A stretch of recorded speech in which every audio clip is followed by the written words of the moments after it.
a question for our audience. Remember, you can tweet your comments as well. We're at the handle @BIPC, and we've given the hashtag out already. We've got a couple of roving mics to collect your comments, your questions, your thoughts. So, do I have a question from London? This lady here caught my eye, and there's a microphone coming over. And you're welcome to say your name, who you are, without turning in too much of a pitch. Over to you. Hi, my name is Claire. I'm from Table Crowd. Always makes me laugh when I say Table Crowd because I'm from the West Country and often people don't understand when I say crowd, so I have to practice saying it. So Table Crowd? Yes, thank you. Okay. Edwina, thank you for making me laugh. I also had a similar feeling when I graduated with my degree in geography. What in the hell am I going to do with it? And I ended up at Tesco using Dunnhumby data. So there you go. My question is, if you're in startup phase, how important is investing time in networking?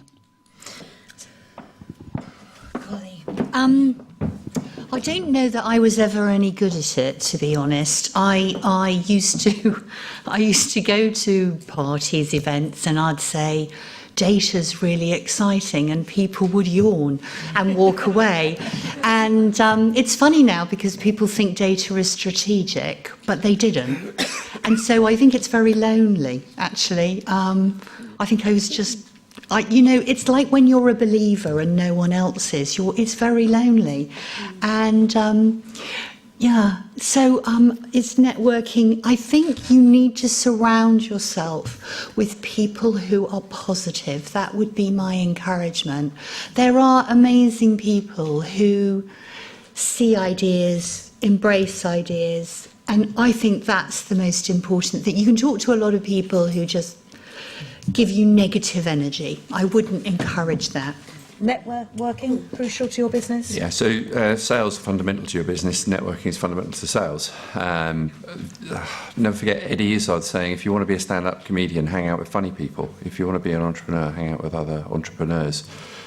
Before going into an accelerator, the thing that most startups fret and worry about with more than anything else is the quality of the coaching and mentoring they're going to receive. What they're yet to discover is the thing they're going to learn most from are their peers. So just talking to people who are, it doesn't matter if they're in a totally different industry, what you're looking for is similarity, challenge or obstacle. People who've gone through the pain that you're going through right now, 6 months before you'll learn invaluably. Okay, let's take another question now. We can get contributions from our other two panellists, hopefully, for the next question. So, do I have another question from a gentleman here called, it's Rashid. Hello there, Rashid, who helps me with the media side for British. I didn't choose you for that reason, but it's because you had your hand up. How are you, Rashid? Are you well? I'm very well, Nadine, and you're doing a wonderful job. Wonderful panel, really enjoying it. Rashid Ogunlora, I'm a life coach, business coach, and business coach partner, life coach partner to the British Library, and I run a networking workshop. So here, there's a little bit of a promo as well. But the question I wanted to ask the panel is, what one thing would you not do if you could do it all again? In other words, what's the thing that you would change quicker? Because I'm finding as a coach, there's so many things that I realise if only I'd stopped doing that like 10 years ago, I would have been further ahead. So I'm curious to know, what's the one thing that you would have stopped doing sooner, or that you would change if you were to go through the whole process again? Helen. Let's say meeting your husband. Just the one thing? There would be so many. Well, go for it. What's your top one thing? Yeah, that is quite difficult. Okay, so we went to great lengths to write a business plan, and I believe in the power of a business plan, partly because it helps you focus. It helps you just get clear in your mind, exactly what are we trying to do here, what are we trying to achieve.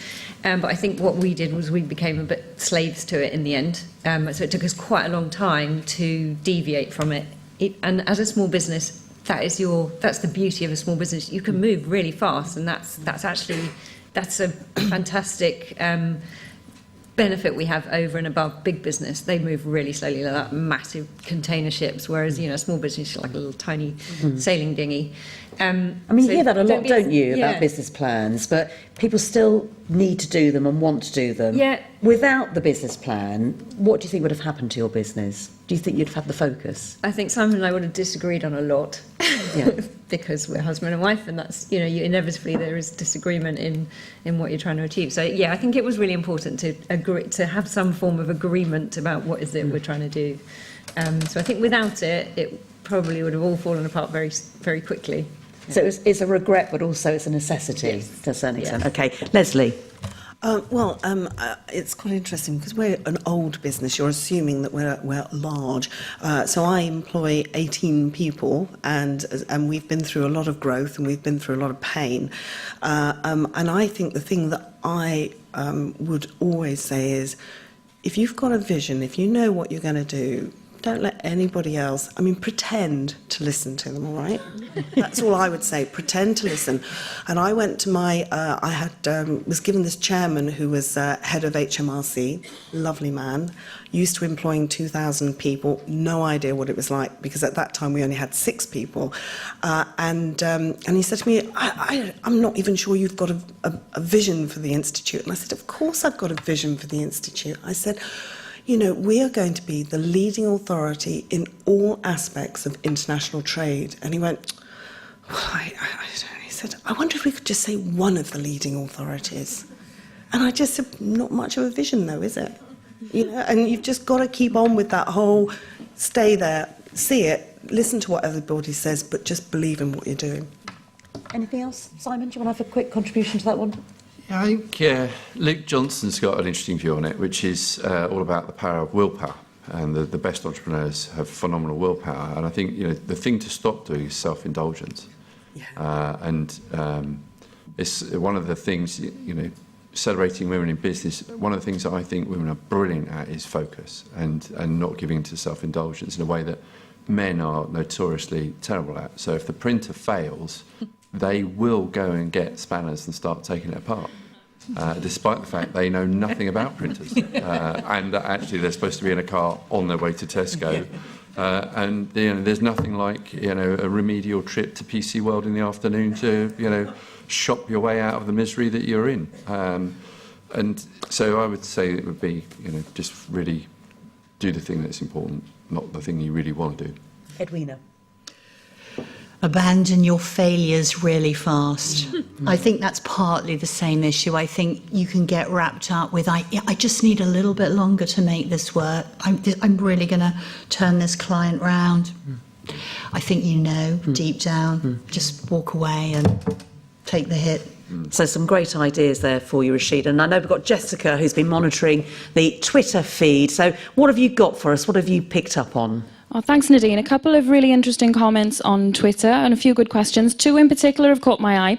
Jemima Bland addresses a question to Simon and Edwina, and she asks, is the UK behind where it should be in tech startup? And if so, what can be done about it? So let's do that one first. Simon?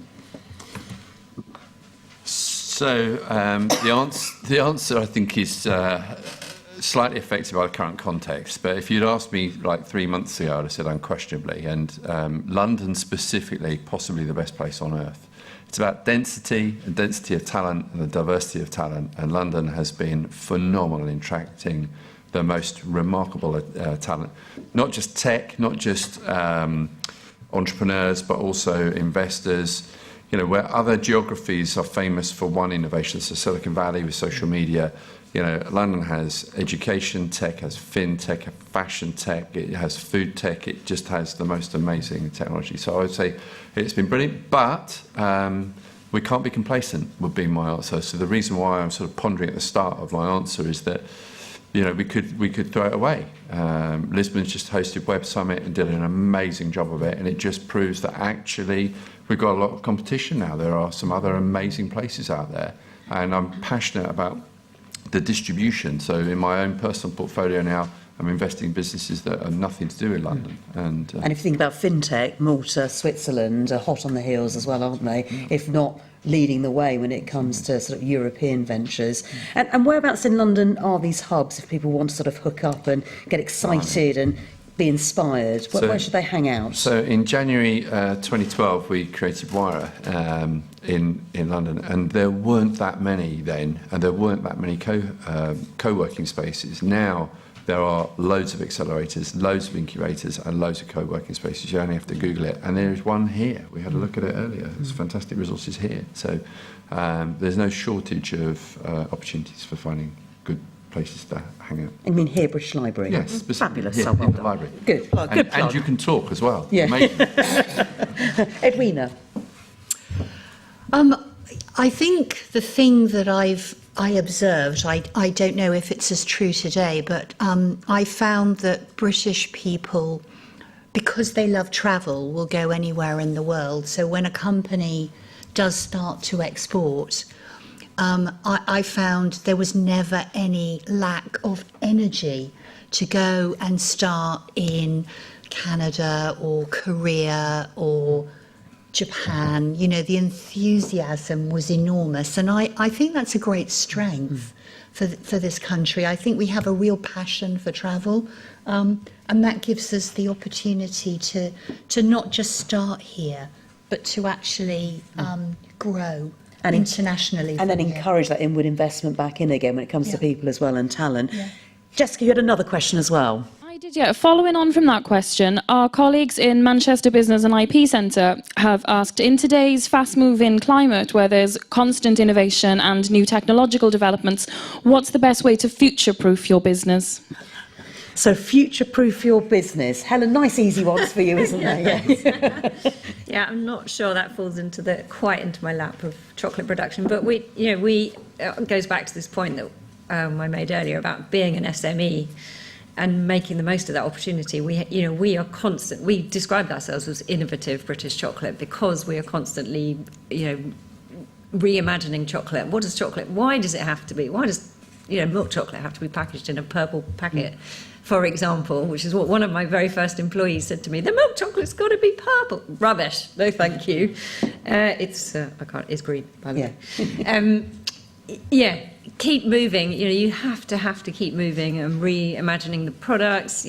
Flavours for us it's all about flavour innovation, and also for us, as we started out as a very artisan hand making business because it was me and Simon. We are now pretty much all machine made, so we have to keep moving that process along, And just that customer experience as well, is that part of the future-proofing whereby you are communicating a two-way process with your customers and they're in a way leading the direction of the company within reason, coming up with recipes and suggestions? How seriously do you take that? Obviously the customer interaction, that whole platform has changed so much in 16 years. We opened a retail store and that was pretty much the extent of our interaction, although we did have a website. But let's just chuck that in there. Obviously, it was a very basic one 16 years ago. But now, we have data coming out of our ears and we don't know what to do with it. Indeed.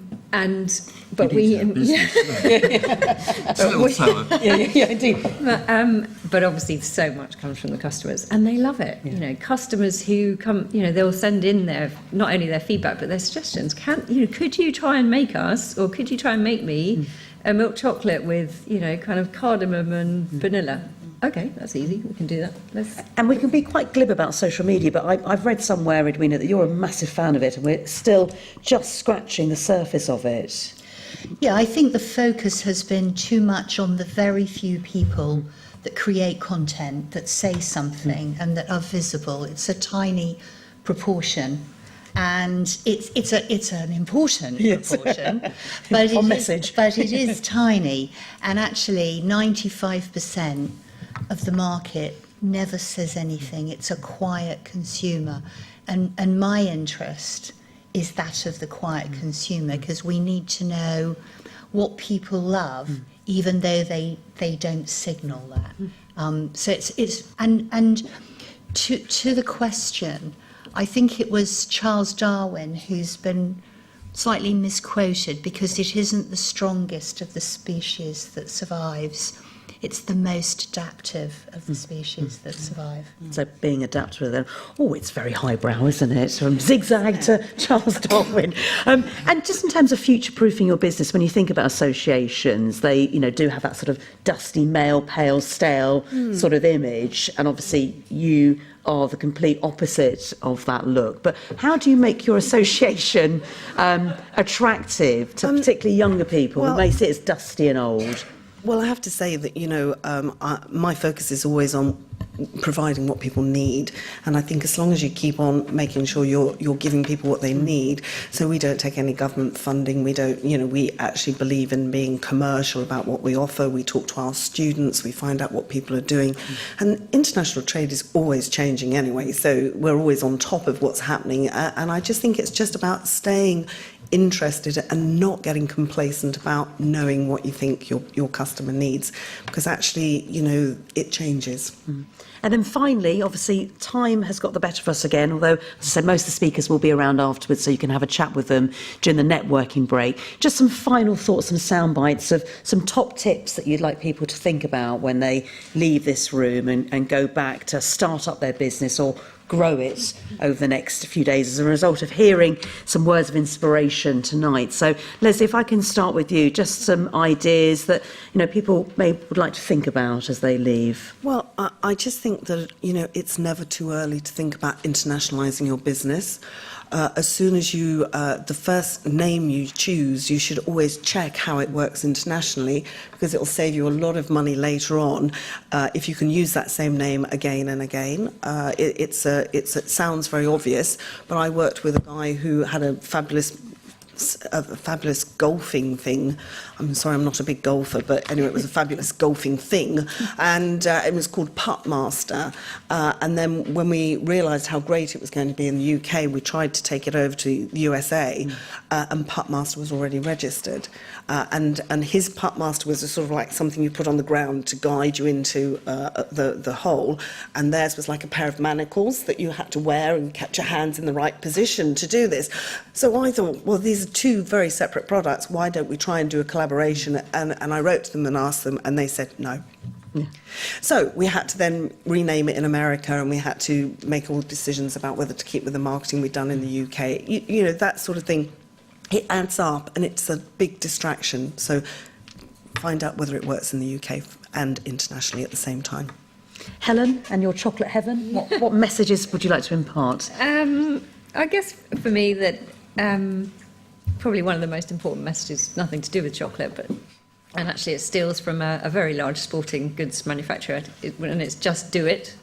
So many people say to me, I'd love to do what you did. I've got a really good business idea. I really want to set up my own business. I hate my job. I'd love, it's amazing what you did. So just what's stopping you? And what's stopping you is there are hundreds of things. We can all think of hundreds of things which would stop us taking that risk and setting up a business. But actually, there's never, ever going to be a perfect time to set up your own business and give up your job. That's the big risk, isn't it? That we give up that regular income, then venture out with no guarantees of where the next paycheck's coming from. It will be tough, but it's so rewarding. And I would just get out there and do it. So another letter coming from another lawyer. Yeah, probably. This time Nike, but there you go. You can face them down. Yeah. And how about you, Edwina? Well, I think the thing that I learnt gradually was to take your moment to celebrate, because I think it's a long, hard journey. It's very exhausting. It is a marathon. It's not a sprint. I know that's a bit cliche, but it's really easy to just go from one thing to the next. So celebrate. When something good happens, take time out, have a rest, have a little drink, and enjoy it. Give each other a pat on the back. Yeah. Wise words. Simon, final word from you. So I think we've gone through this most amazing change. We had the referendum, we had a change of Prime Minister, we had the election in America, a lot of uncertainty, a lot of instability, a lot of people feeling quite anxious, a lot of people feeling quite irritated that they didn't get the outcome that they kind of wanted or felt was right. And I'd say don't invest all your energy in all of that. I think just because we didn't get the answers that we wanted necessarily, to fight for asking the question again, for me, is a misfocus of the talent and opportunity and potential we've got. And I would just encourage people to not wait. This whole notion of, well, we better now just wait and see. I think if you've got an idea and you're compelled to drive your business, to your point, just do it. Get on, crack on, because we need for businesses to get going and thrive and scale up. Well, thank you very much to all our panellists for their wise words and comments. Big round of applause, please, for our